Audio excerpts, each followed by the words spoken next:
So hello and welcome to this traffic safety webinar sponsored by the North Carolina Highway Safety Program. This is one in a series of webinars addressing topics of interest for traffic safety professionals. The series is co-hosted by the Institute for Transportation Research and Education at NC State University and the University of North Carolina Highway Safety Research Center. Today's topic is impacts of COVID-19 on walking and bicycling in North Carolina, presented by Sarah Searcy with the Institute for Transportation Research and Education. Sarah is the Bicycle and Pedestrian Program Manager at ITRE.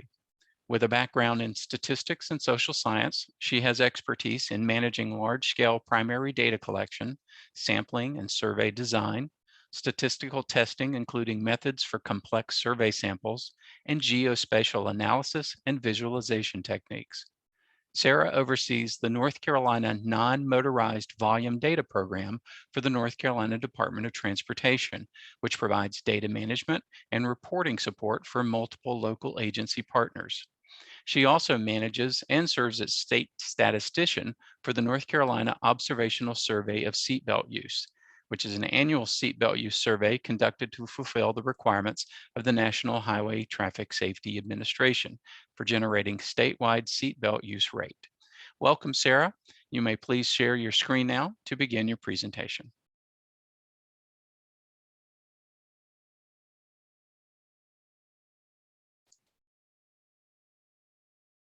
And be sure to turn your camera on. Thank you, Sarah. Thank you, Eugene. I appreciate the opportunity to present some of the great work we're doing at ITRE at this conference. So in this presentation, I'm going to share some results from recent analyses of the impacts of COVID-19 on walking and bicycling in North Carolina, based on historic count data from our statewide counting program. Before delving into the analysis and results, I will provide a brief overview of our statewide bicycle and pedestrian counting program and the technology that we use to count bicyclists and pedestrians. ITRE manages the North Carolina Non-Motorized Volume Data Program, or NCMBDP, for the North Carolina Department of Transportation. The program began in November 2013 as a research project to test a bicycle and pedestrian count protocol for replication across the state. When the project began, very few states were establishing or making plans for regional or statewide non-motorized counting programs. At the time, Minnesota, Colorado, and Oregon DOTs were establishing formal programs along with North Carolina. The creation of the program was motivated by the need to establish a common, consistent system for measuring non-motorized traffic volumes. The data can be used to evaluate facility usage over time, inform the project prioritization process, provide quantifiable evidence to support multimodal complete streets policies, and improve municipal and regional active transportation planning. The program currently includes one of the most extensive statewide networks of continuous bicycle and pedestrian counting sensors. The program is a team effort that involves cooperation and collaboration between local agency partners, such as municipalities and regional planning agencies, NCDOT, ITRE, and our counting technology vendor, EcoCounter. Counting locations included in our program are spread across a variety of facility types to cover the automated detection of pedestrians on sidewalks, bicycles and pedestrians on shared use paths, and bicycles and bicycle lanes on sidewalks or in shared lanes with motor vehicles. Pedestrian detection uses post-mounted passive infrared sensors. Bicycles are detected with inductive loops that are permanently cut into paved surfaces or buried under crushed gravel. The counting systems are called multi-systems and are manufactured by EcoCounter. 48 counting locations representing 71 counting systems, or 141 unique bicycle and pedestrian sensors, were installed under phase 1 and 2 of the program. These counters are represented with red and green markers on the map. The black markers are counters on shared use paths that were purchased for a separate NCDOT funded research project and onboarded into the NMVDP. NCDOT, with ITRE's assistance, is currently exploring a strategy to opt local agencies into data management and reporting services for counters that were purchased and installed outside of the program. The purple markers on the map represent the counters that were recently onboarded into our program under this approach called the collaborative agency model. Over 1/3 of the bicycle and pedestrian screen line counting locations installed in phase 1 and 2 of our program are located on shared use paths, with the remainder on sidewalks, bike lanes, or shared lanes. When the NCMBDP began as a research project in late 2013, program development was focused on coordinated data collection. From the first pilot phase of the project through its second phase, we tested and established coordinated data collection processes based on a linear set of research tasks. In late 2018, the program was restructured to better reflect the day-to-day, quarterly, and annual program processes that had been established since the start. The linear set of research tasks was reorganized into a formal program structure based on 3 coordination areas: local agency, equipment, and data, encompassed by overall program management. This modular structure allows for each coordination area to be assigned a technical lead for oversight of its day-to-day tasks, and the ability to apply and scale services by opting partners into the scope of work for 1 or more coordination areas. This diagram summarizes the program model for the phase 1 pilot and phase 2 of the NCMBDP. Roles and responsibilities under phase 1 and 2 were established under memorandums of agreement, or MOAs, initiated between NCDOT and the local agency receiving the continuous count equipment. Under the signed MOAs, NCDOT owned the counting equipment until 24 months after the installation date. During this time, NCDOT was responsible for non-routine hardware and software maintenance, including battery replacement, replacing malfunctioning equipment, sensor replacement, and data transmittal charges, which would include the GSM or cellular subscriptions. ITRE was contracted by NCDOT to perform the in-field counter maintenance. Upon 24 months after the installation date, the ownership of the counting equipment transferred to the local agency, and the local agency was now responsible for the counter maintenance and associated costs. After the transfer of the counter ownership, according to the signed MOA, the phase 1 and 2 agencies transitioned to what we call the collaborative agency model. For the useful life of the counting equipment, NCDOT will support data monitoring and management based on the processes and procedures established under the NCMBDP. ITRE is contracted to provide the data monitoring and management support. This includes routine, quarterly, and annual data quality assurance and quality control, equipment validation, and data reporting. This scope includes limited support for field maintenance and troubleshooting. Agencies that have purchased and installed counters separately from the NCMBDP can join the program under the collaborative agency model by opting into the data management scope of work.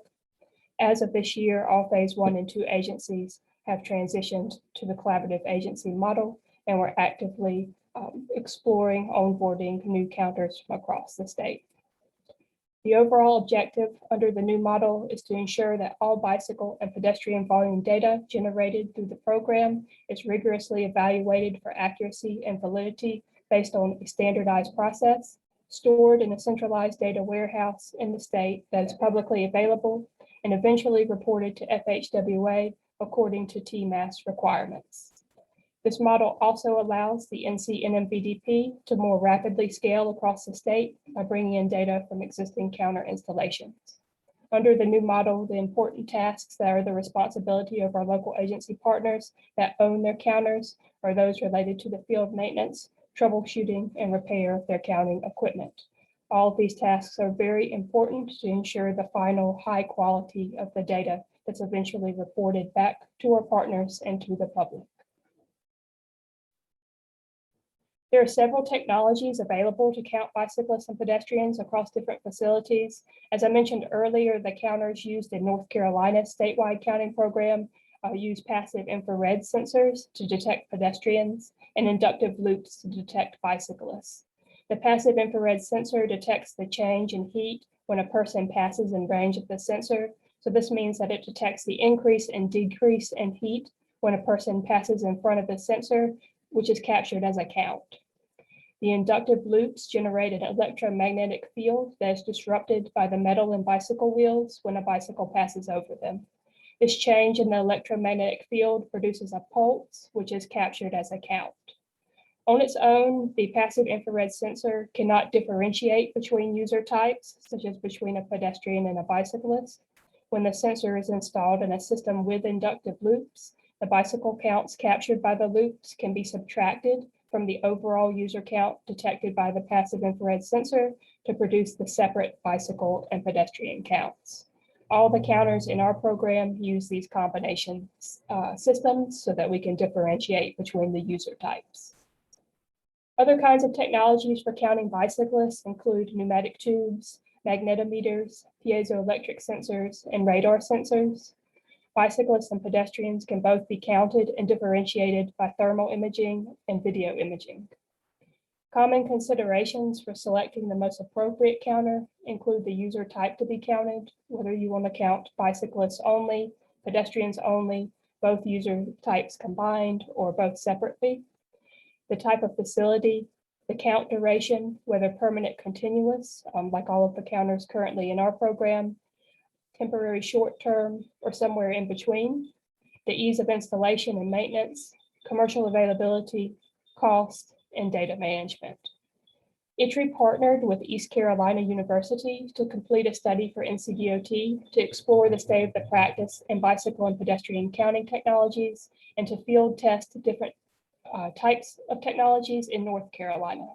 The project was completed in March, and the final report is available at go.ncsu.edu/bike-ped counters. And I encourage you to take a look if you're interested. So I'm going to transition now to share how we use the bicycle and pedestrian count data from the NMVDP to understand effects from the COVID-19 pandemic. Because of NCDOT's investment in counting bicyclists and pedestrians in our state, we have consistent long-term data to inform analyses. The counters have collected multiple years of data since their installation and through the COVID-19 pandemic. To investigate changes in walking bicycling in the state, we used historic data through February 2021 in our analyses. These data were run through our programmatic quality assurance and quality control procedures to identify and remove invalid data resulting from counter malfunction.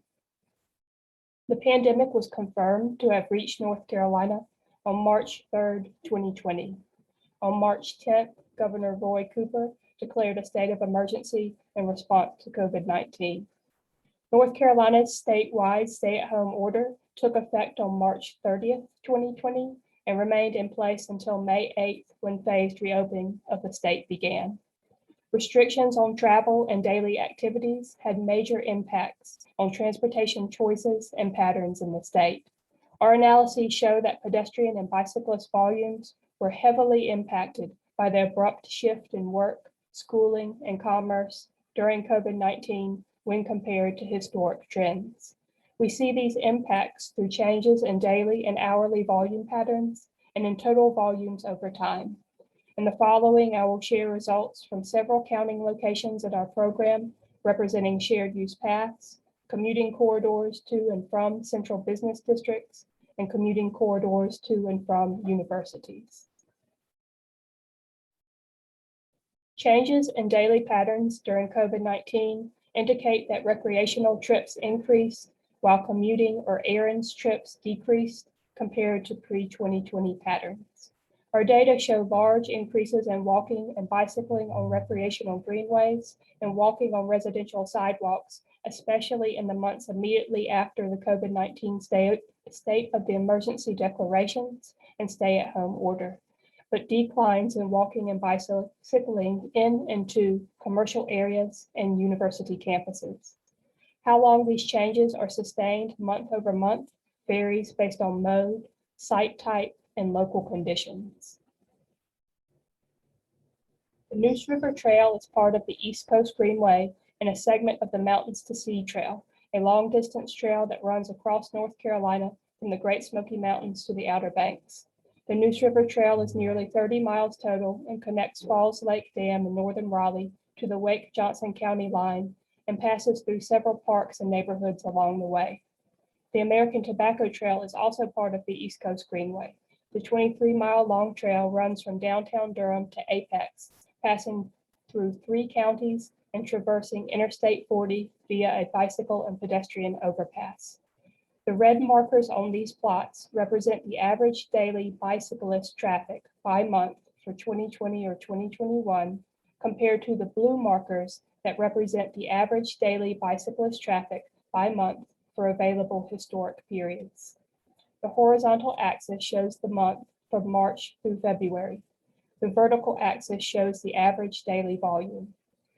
The plots show that both the Neuse River Trail at the top and the American Tobacco Trail at the bottom experienced significant increases in bicyclist daily volumes on weekdays and weekends through the fall, especially in the months immediately after the COVID-19 state of emergency declarations and stay-at-home order. In April 2020, the Neuse River Trail saw a 334% increase on weekdays and a 172% increase on weekends in average daily bicyclist traffic compared to the historic daily averages for the month.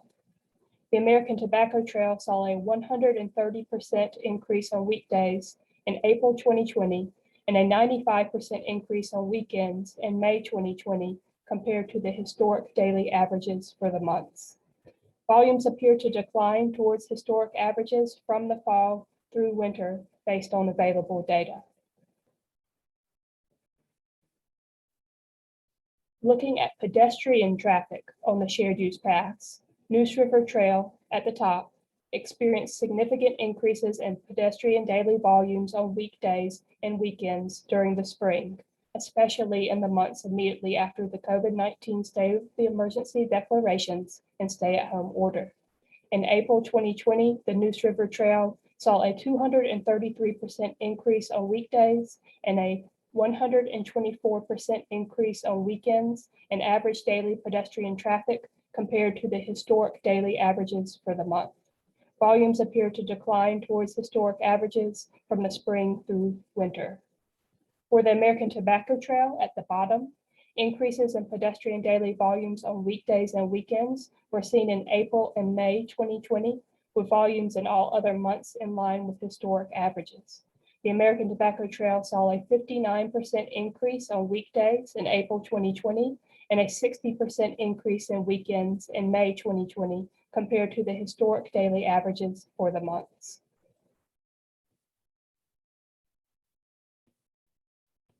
Durham's Main Street and its bicycle lane and sidewalks connect downtown to Duke University, residential neighborhoods, and commercial areas.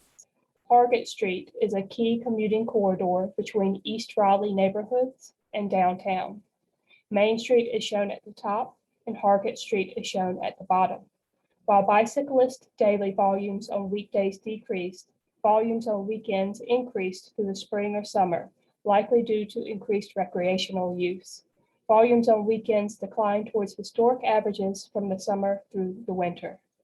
In May 2020, Main Street saw a 36% decrease on weekdays, but a 97% increase on weekends in average daily bicyclist traffic compared to the historic daily averages for the month. Hargett Street saw a 41% decrease on weekdays and a 68% increase on weekends in May 2020 compared to the historic daily averages for the month. Looking at pedestrian traffic on the two commuting corridors, Main Street and Durham at the top experienced little to no change in pedestrian daily volumes on weekdays and weekends through the winter. For Hargett Street and Raleigh at the bottom, pedestrian daily volumes on weekdays and weekends were lower than historic averages month over month through the winter.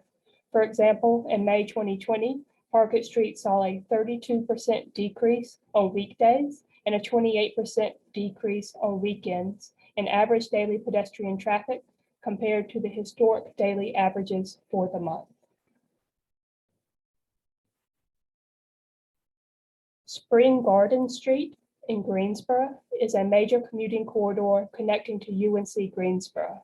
The Libba Cotton Bikeway in Carrboro is a major commuting corridor connecting to UNC Chapel Hill. Spring Garden Street is shown at the top, and Libba-Cotton Bikeway is shown at the bottom. Both corridors saw sustained decreases in weekday bicyclist volumes, but no change over time in weekend bicyclist volumes through the winter.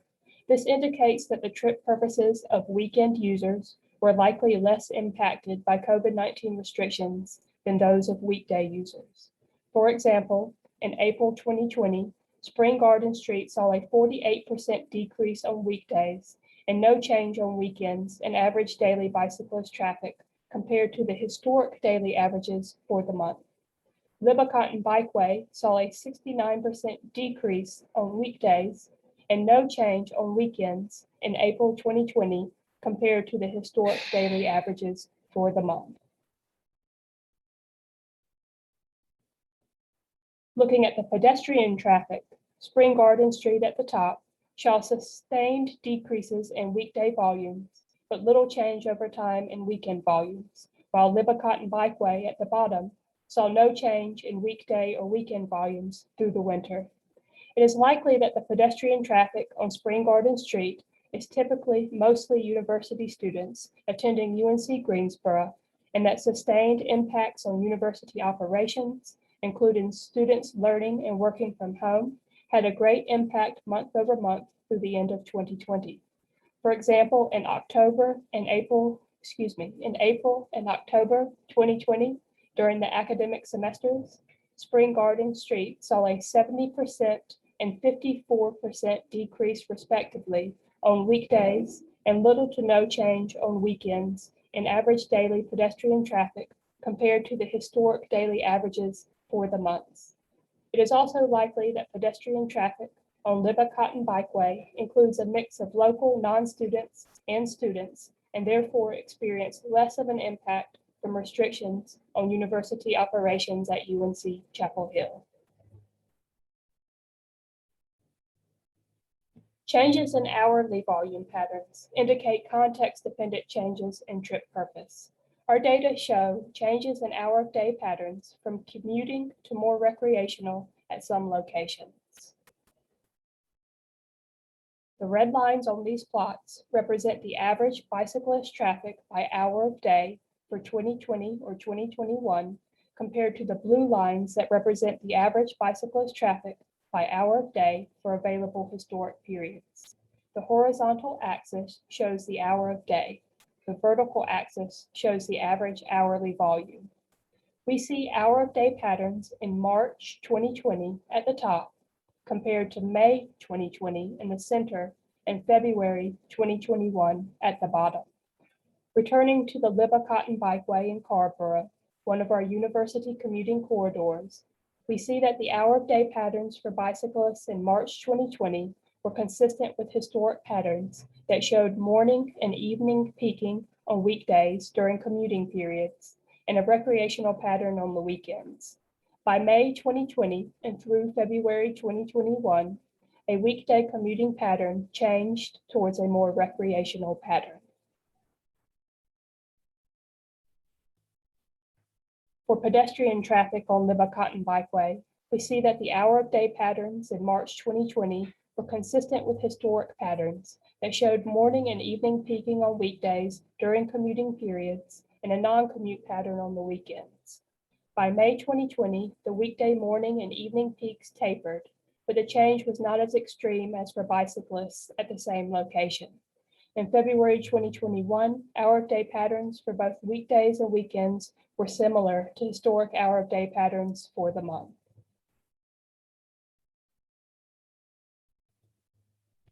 Returning to Hargett Street in Raleigh, one of our central business district commuting corridors, we see that the hour of day patterns for bicyclists in March 2020 were consistent with historic patterns that showed a mixed recreation utilitarian pattern on the weekdays and weekends.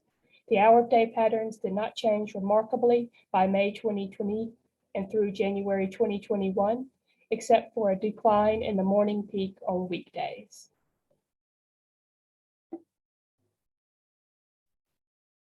For pedestrian traffic on Hargett Street, we see that the hour of day patterns in March 2020 were fairly consistent with historic patterns that showed a mixed recreation utilitarian pattern on the weekdays and weekends.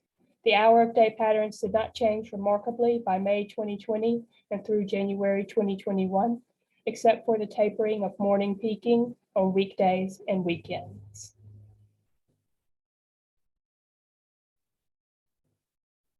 Changes in volume patterns may continue, although the magnitude of these changes may decrease over time.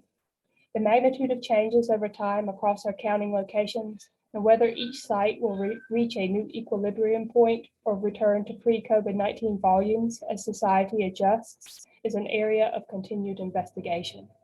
Additional questions also remain, such as who are the new people who are using these facilities? Who are the people who no longer use the facilities?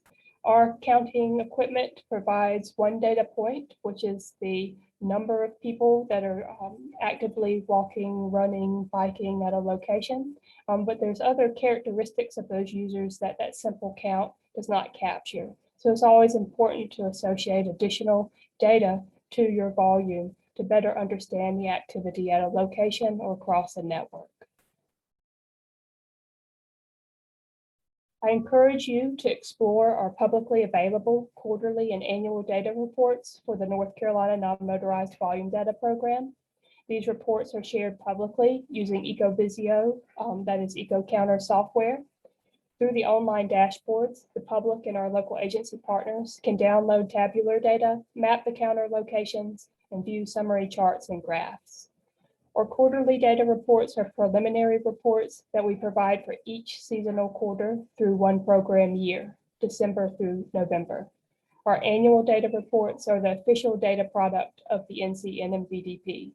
These data are verified and validated, meaning that quality control, quality assurance, and validation procedures have been applied to remove invalid data resulting from equipment malfunction or other sources of error, and that site-specific correction factors have been applied to adjust for under or over counting.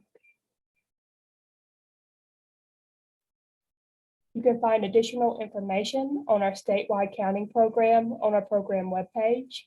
It's at go.ncsu.edu/NMVDP. This includes access to the quarterly and annual data sets and summary reports detailing the development of our program since its start in 2013. There are also several recorded presentations related to our ongoing analyses of the COVID-19 impact on walking and bicycling in our state. There is a ArcGIS online map that's available that provides the summary results across all recreational greenways that are included in our program. Those results are currently through September of 2020, and we're actively updating the results to reflect the data through February 2021. And our next quarterly data report for this year, quarter two, is going to be released by the end of the month. And as a part of that data release, we'll be updating these analyses with the most current data through quarter two. And so we plan to continue to share these results through presentations like this one. And we're also planning to work through a research manuscript to hopefully publish the results so that they can be more widely shared. I would like to close with recognizing our NCMBDP team at ITRE. Craig Baird is our equipment coordinator. He is responsible for maintaining the counters while under NCDOT ownership, and he is an expert on the technology and commonly encountered issues. Chris Carnes is our validation lead. He coordinates our validation studies that are used to assess the accuracy of the counters after installation, when critical components are repaired or replaced, or when calibration settings are changed. Blythe Carter Geiger is our data coordinator and oversees our data monitoring, quality assurance and quality control, and data reporting. Brendan Kearns is our data processing lead. He assists with our weekly data reviews and routine data processing tasks. And all credit due to Blythe and Brendan.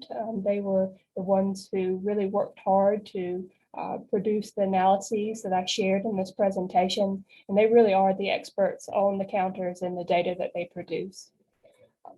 Again, I encourage you to visit our program webpage and explore the counts that are being collected across the state of North Carolina.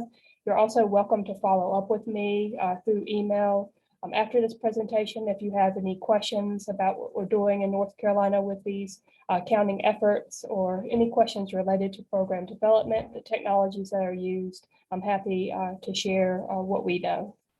Thank you so much. Sarah, thank you. And Sarah, if you would put your email address in the chat window, make sure choose the all panelists and attendees option so folks can have that. And we'll include in our follow-up email following today's presentation, Sarah's contact information as well. Also in the chat, the two URLs that Sarah mentioned during her presentation, I posted in the chat for you. One is the link to the state-of-the-art approaches to bicycle and pedestrian encounters that Sarah mentioned early in her presentation. And then the later one, the North Carolina Non-Motorized Volume Data Program, you have the link to that. And Sarah's now put her email address in chat. So be sure and make note of that information. Again, I'll include the same links in the follow-up email. Now we have time for plenty of questions and comments. So I would remind you to either use the Q&A window to post any questions or comments you have for Sarah, or just simply raise your hand and I'll recognize you and activate your microphone. And Sarah, while folks are thinking about any questions or comments, let me ask you about a couple of things, if I may. You were talking about the trends in bicycle and pedestrian activity resulting from the pandemic. Do you think these trends will continue? If so, why, or perhaps why not? We currently don't know, and we're all anticipating the updates to these analyses with the data through May of 2021. And so we'd be able to compare March of 2020 to this year and then to all historic periods. We're seeing, as you saw in the results that I shared, those declines towards historic averages through the fall and winter. And so it's difficult to kind of tease out the effect of the change in temperature due to the season and the change in weather. So we know that that typically will have an effect. You'll have lower volumes when it's colder or when there's adverse weather periods. And so it's really hard to say. We can hypothesize that, you know, as schools return to their normal schedules and folks return to the office based on higher rates of vaccination across the country and within our states, and the success of COVID-19 mitigation efforts, you know, that resumed normal schedules might have an impact on folks' ability to have flexibility to go out and bike and to go out and to walk. And the question I mentioned before too of, you know, it would be very interesting to learn more about who are the folks that are new to the bicycle and pedestrian facilities in our state, who may not have had an opportunity or the knowledge to enjoy them until the pandemic, and how you sustain interest in using those facilities. You sustain interest in active transportation, not only for exercise and recreation, but potentially as, you know, an option amongst other options for your commute or to do other activities of daily life. So I don't have an answer to the question. I think it just opens up more questions and more avenues for investigation. Okay, thank you, Sarah. I'm going to take a moment here and go ahead and stop the sharing, and so we can see you full screen. Again, just a reminder, questions or comments, raise your hand and I'll activate your microphone or post anything in the Q&A window. Sarah, I've got another follow-up again while we're waiting. Are you finding that communities are investing in active transportation facilities as a result of COVID-19 impacts? I don't know the answer to that question, but I do know that data, such as the count data that we're producing in our program, are very important to help support those investments. And so I do think that in order to move forward with those improvements, it's becoming very apparent that how valuable count data are, and how having these data over time, having large periods, historic periods worth of data, allows you to conduct analyses such as what we have done to show these big gains in usage. And then tying back to your first question, the big push is going to be, how do you sustain these increases? And I don't think it's an easy question to answer, but the data helps point us in the direction to support action items and to support activities related to investment. Okay, thank you, Sarah. Well, last call then for any questions or comments. Before we close out, we'll get, looks like we're going to wrap a little early, and we do have a question that just posted, Sarah, in Q&A. Question, and well, starting with a comment, it says, it looked like mixed results in pedestrian and bicycle counts. Some locations had higher counts during COVID, some had lower. Do you have an idea for what happened in North Carolina in the aggregate?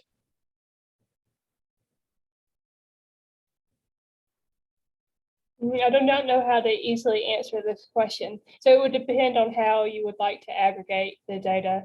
I think overall what we saw were the largest increases were on shared use paths and on sidewalks in areas that are more residential.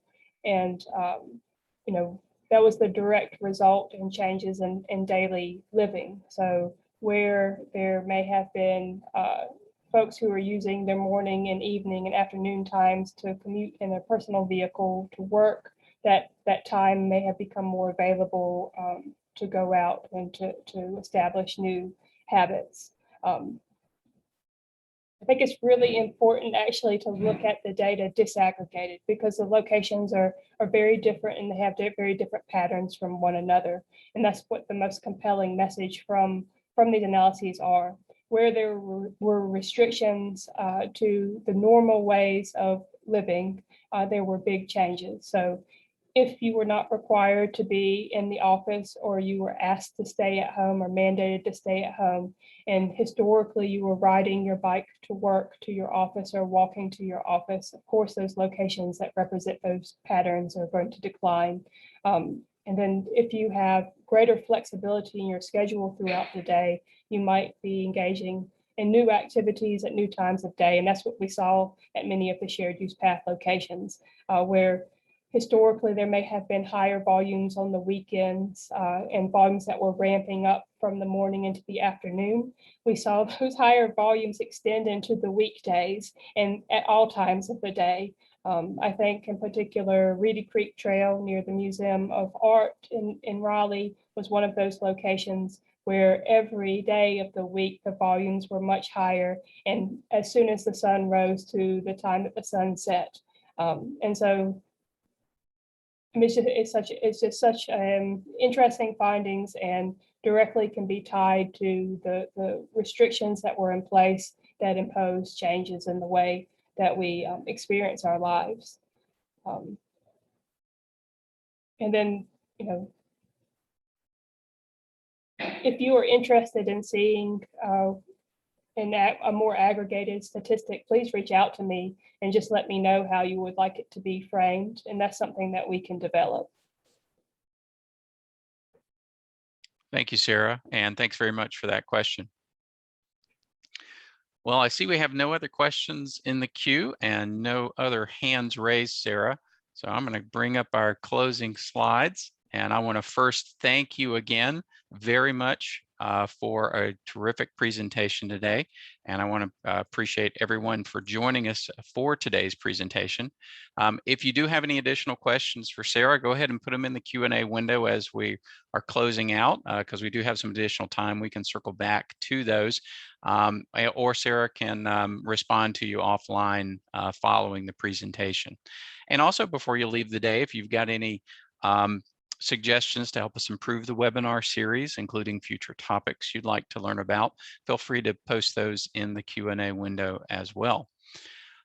As I mentioned earlier, following today's webinar, you'll receive an email with the recording link. So be sure to watch for this email, because also in that email will be a link to request a webinar participation certificate if you would like one for your records. So be sure to use the link that's in that email to request the certificate. If you happen to be watching the recording right now and are not this live event, please note that only attendees in the live webinar may receive a certificate. We're actually not able to award for viewing the recording. If you are a professional engineer and joining us today, you may earn 1 PDH for participating in today's webinar. In addition to the link to request a certificate, there will also be a link in that same email to complete your NCBELS evaluation. So be sure and do that when you request your certificate.